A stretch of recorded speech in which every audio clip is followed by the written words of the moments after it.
Hey there, Nicole Sims here, the boutique expert, and welcome to my channel. If you've been here before, welcome back. If you're new, hi, nice to meet you. I am a retail visual merchandising and marketing strategist, and I help established brands elevate their visual merchandising online and in store to boost sales. Today we're going to talk about something that's rarely talked about in the boutique industry, but is really important in the fashion industry, and that's conversion. What is your conversion rate? Do you know it? Do you know what conversion even is?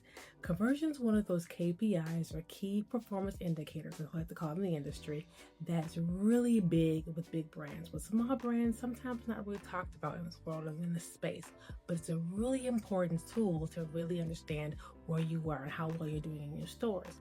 You mostly talk about sales, you mostly talk about profit, of course, but you don't really talk about how you are converting your customers who come into your store and converting them into buyers. That's the name.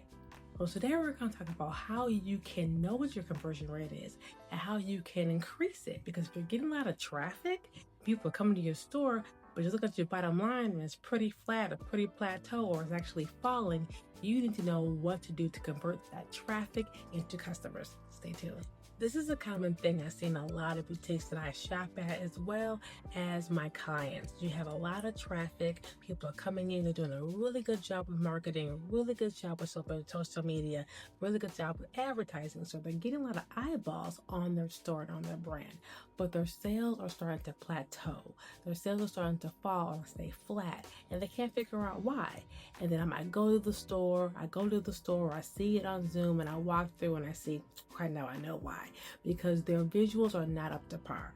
Visual merchandising is such a key point and really in your conversion rate, because you get people in your store. Once you get them there, that's only half the battle. And a lot of boutique owners, successful as they may be, don't understand the fact that it's only half the thing to get them there. The other half is to actually convert them into buyers. And there's things you can do in your store with your visuals that you can make sure that when people come in your store, they stay and they buy. One of the things I do for my clients is I optimize their store flow and product placement and their layout and create focal points within the store that really create desire every single step of the customer's journey. And that's what it is. Once you get them in there, you have to keep them there, but getting them to want to engage with every single fixture and every single mannequin and every single area of your store.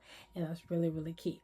So we're going to talk about 3 ways you can increase your conversion rate just by doing some wonderful things visually in your store.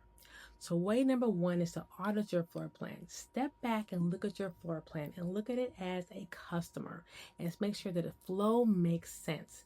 Would you want to shop this? Would you want to shop here? Does it make sense to you? Is it clear? Is it concise? Can people see things? One of the things I always tell my clients is stay in front of your store, and they should be able to look at the front of the store, and the customer should be able to do a skim of your entire boutique, no matter how big or small, and understand where everything is and what's going on. If you can't do that, they can't do that. So to really increase your conversion rate, once you get them in the store, make sure it's clean, concise, and your floor makes sense. Your flow makes sense, okay? Very important. The second way to increase conversion in your store is to create hot zones. These are places where you're going to use focal points and focal tables and high margin items to increase sales and to create interest. These are places in your store that look a little bit different than the rest of it and really attract them and really want to make them engaging. Again, I'll say this again in so many ways. You want to create an experience for your customer.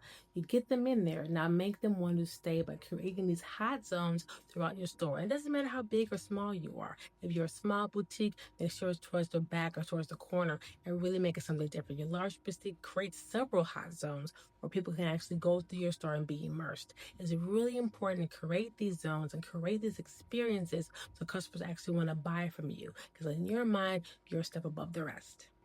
The third way you can increase your conversion is to plan product adjacencies. Make sure that with that flow, with your floor plan, that things are next to each other that make sense and that can be cross-merchandised together and cross-sold together. Things that make sense, like you have a table full of t-shirts right in front of a whole rounder of jeans. They match together. If you have a wonderful wall of blazers and suiting, you have great blouses and skirts right next to it. Those things make sense because then it creates an outfit, It creates a story and gives people wardrobing they didn't even know they had. So create these adjacencies that make sense and that actually encourages higher sales. And there you have it. Those are the 3 ways you can increase your conversion right now. Conversion, again, is getting the traffic in your store and converting them into buying customers. 1, you want to audit your floor plan. See if it makes sense. Make sure that it makes sense to the customer and that's easy to flow through and find things easily for them to shop. 2, you want to create hot zones that show newness and high margin items. Number 3, you want to make sure that you're creating adjacencies that make sense. Put items next to each other that can be cross-sold together. Things that make sense. T-shirts in front of jeans, blazers in front of blouses. It's really, really simple, but those kind of key things really uptick your conversion. Now, conversion is only one of the many KPIs that we use in the retail industry to see how well we're doing. There's many more, and I have an upcoming webinar coming on the 23rd, and it's free. Sign up in the link below. I'm going to go through all the KPIs. Conversion is only one of them, and these are surefire ways when you get these conversions, get these KPIs down. You can convert a lot of traffic, you can increase your sales, all without really doing much more in the inventory part. You'll have to increase inventory with everything going on with tariffs. You can do things through simple visual merchandising tweaks that can really make a huge difference. So get the link below, sign up for the webinar. It's free, and you'll learn more about conversion as well as all the other KPIs. So if you haven't already, please subscribe. This could be a great channel for you to really uptick your visual merchandising and your marketing and all the ways you can increase your sales in your boutique. So subscribe, click below for that free webinar, and I'll see you in the next video.